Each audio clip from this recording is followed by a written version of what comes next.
Закон жакшы де, мен убактымды кармап тургула силерден сураныч. Убакыт кетип атат да. Закон жакшы дейм. Закон жакшы, бул керектүү закон. Бүгүн бирок ушу законду окуп чыксаң, ал суроолор көп болуп атат да. Бирок строй болуп аткандай сезилип атат да. Шуну бир жакшылап иштеп чыксаңар болбой беле дейм да.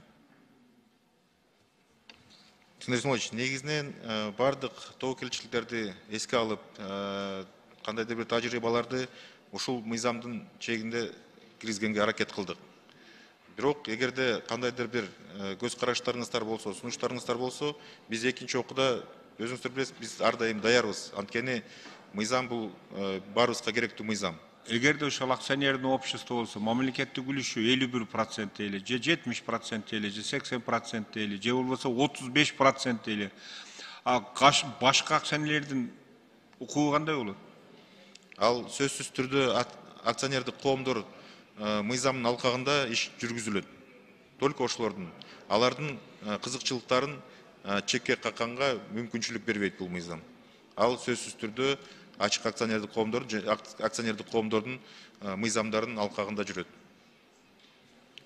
Бул себеп оор маселе да. Мен бул системада иштегемде, акционердин обществолор жөнүндө жакшы билем да. Эгерде 85% мамлекеттик акциясы болсо, 51%ден жогорусу, бул оңоюраак чечилет да. Анан кандай түрдө бересиңер? Конкурс түрүндө, аукцион түрүндө, же түзбү?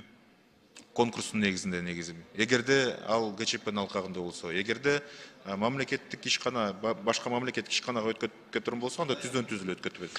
Жок, силер азыр ушундай да коюңар барбы? Башка бир акционердин общество мамлекеттик үлүшү барды, башка мамлекеттик үлүшү барга да өткөрүп берейин деп атасыңар. Ооба. Негизи ошол шартты биринчиден управление кыскарат. Экинчиден акча каражат бир ишканага берип, ошонун алкагында өндүрүп кетиш жеңилирээк болот да.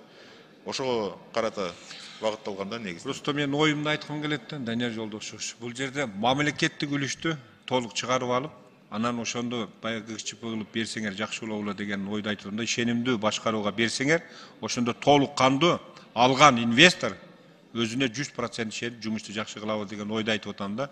Сен ушуну бир карап көрсөңүздөр, бизде эми менталитетте бар да, бир 2% болобу, же 0,5% акциясы болсо дагы, ал ушул баякы макул болбой тура берет. Себеп бул жерде өзүңүз жакшы билесиз, закон акционердин обществолордо эң жогорку органы болуп, акционердин чогулушу болуп эсептелет. Туурабы? Анан совет директору, анан правление, ушу жагында бир жакшылап карап, анан кийин бир толуктап чыгарсаңар деген гана мен сунушумду айттым эле да. Закон керек, закон сөз түрдө керек, бирок мунун бардык жактарын иштеп чыгыш керек деген ойду айтып атам да. Рахмат. Жок, суроо берип атам. Даярбыз негизи, Искандер Исмаилович, бул маселе боюнча азыр ишенимдүү башкаруу деген түшүнүк жок. Закон об акционерных обществах бар, приватизация бар. Бирок ошол мамлекеттик мүлктү чыгарбай, эффективдүү мындай бирөө башкарууга өткөрүп берүү жол жобосу жок да. Данияр Жолдош, мен мындайды баштан көп өткөрдүк да, мындай болбойт бизде. Дагы айтамын. Же болбосо мамлекеттик үлүштү чыгарып туруп, ошого ишенимдүү башкарууга мамлекеттик мүлктү жеке ишкерге бериш керек. Ал шарты бар. Ал шарты бар негизинен. Мыйзамда ал шарт бар, түзүлгөн. Ал жана сиз айтпайсызбы, конкурстун негизинде эгерде азыр жанагы мүлктү чыгарып туруп башкарууга бере турган болсок, ал приватизацияга жатып калгандай болот да.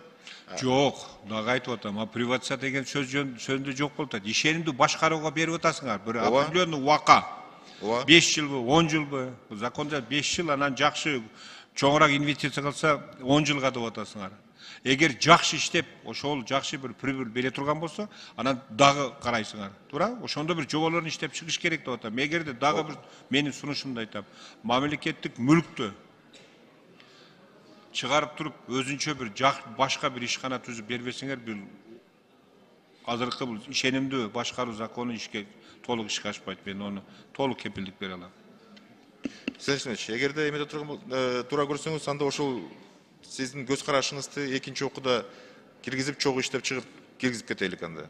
Илгери бир программа ПИСАК деген болгон.